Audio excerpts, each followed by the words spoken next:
Kevin Durant rolling. And the Nets get the win in game one, 115-107, 29 points for KD. No James Harden, no problem. Brooklyn Nets have now won 10 of their last 11 games. Chris Miles here with Isiah Thomas and Quentin Richardson. And congrats to the Nets getting this win. Look, Q, you said it. When you saw James Harden go out in that first minute, you thought, oh, they're in trouble. Not so much. Man, this was impressive. We were just sitting here talking before we came on to have Mike James step up the way he did. Blake Griffin, where was that at? Wow, this man came out and played amazing. And obviously KD and Kyrie did what they do. But, I mean, for them to lose James Harden in the first minute and then go on and win in this fashion, that was impressive. I did not expect it like this. Zeke, when you look at Harden, the hamstring injury kept him out the back end of the regular season. We always asked, okay, what is this team or their big three going to be healthy through this playoff run since they only played 7 regular season games together? We get to game 6 in the postseason, and this happens. You know, early in the season, this is one of the things that Chris, we was talking about. You know, when you have to turn up to 100% intensity, Q, in the playoffs, it's hard if your body hasn't been used to that during the regular season. Yeah.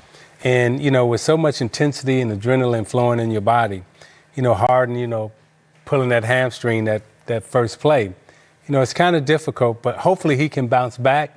But that was the thing you always worried about. You know, will they be healthy enough in the playoffs? And they were trying to conserve themselves.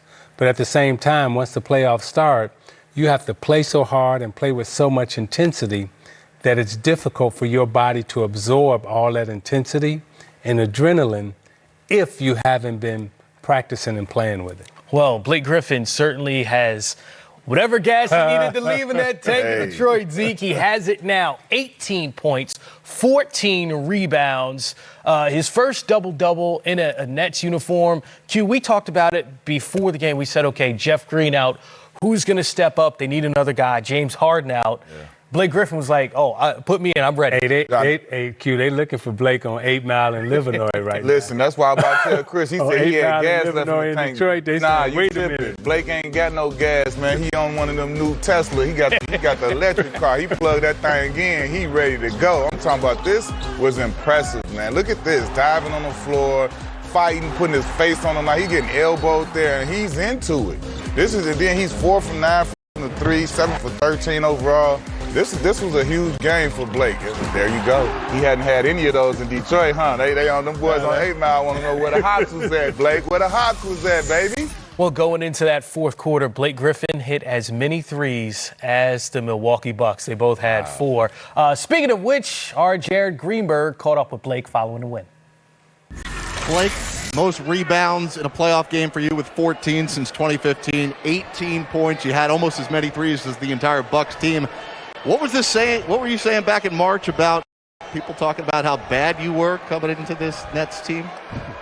I'm not even focused on that, to be honest. I'm just grateful to be here. The organization's been unbelievable. Fans have been unbelievable. Teammates have been great. Just let me get in my rhythm and do what I do.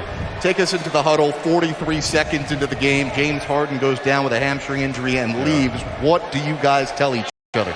Everybody got to step up.